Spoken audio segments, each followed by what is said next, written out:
Two very prominent, or at least formerly prominent, Republican politicians and Republican leaders from the state of Ohio were convicted late last week on public corruption charges.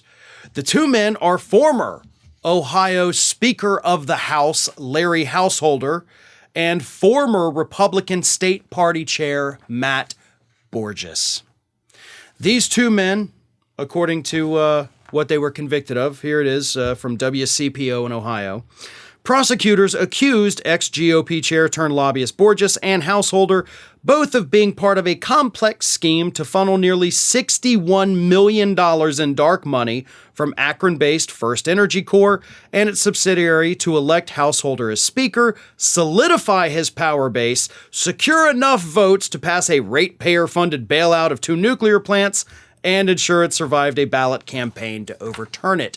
In other words, give us $61 million, the Republican Party, which Borges was in charge of, who then became a lobbyist, Householder, who wanted to be the Speaker. Give us the money. We'll secure the votes.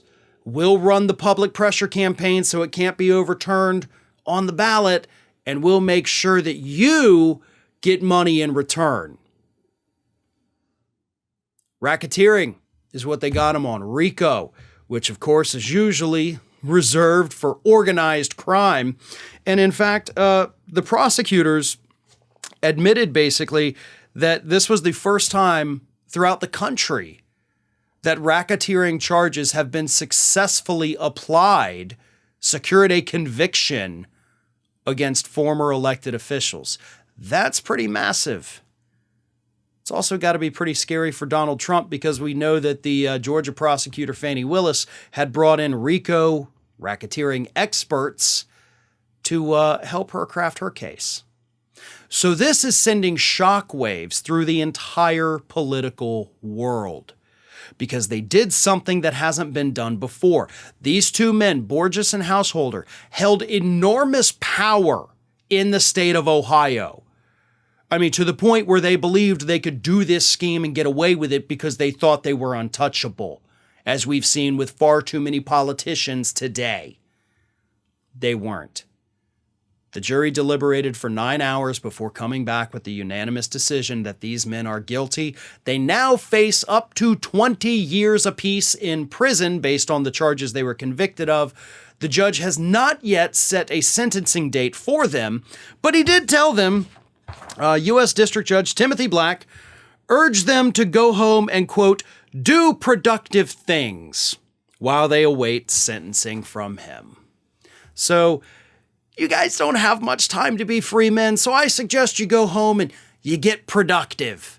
Maybe take a look at that honey-do list before I send you off to prison, possibly for 2 decades.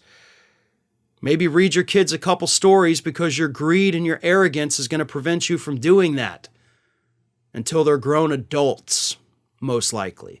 We'll see what the sentencing is. Maybe they get, just a couple years. Maybe they get the maximum of 20 years. But either way, the political ramifications of this successful prosecution cannot be understated. This is a massive win for the legal system and a massive blow to any politician out there, current, former, or hopeful, that if you mess up, there's prosecutors in this country good enough to take you down. Hi, everyone. This here is little Athena. And Athena would like to know why you haven't subscribed to Fair and Balanced yet. So please, don't let Athena down. Subscribe today.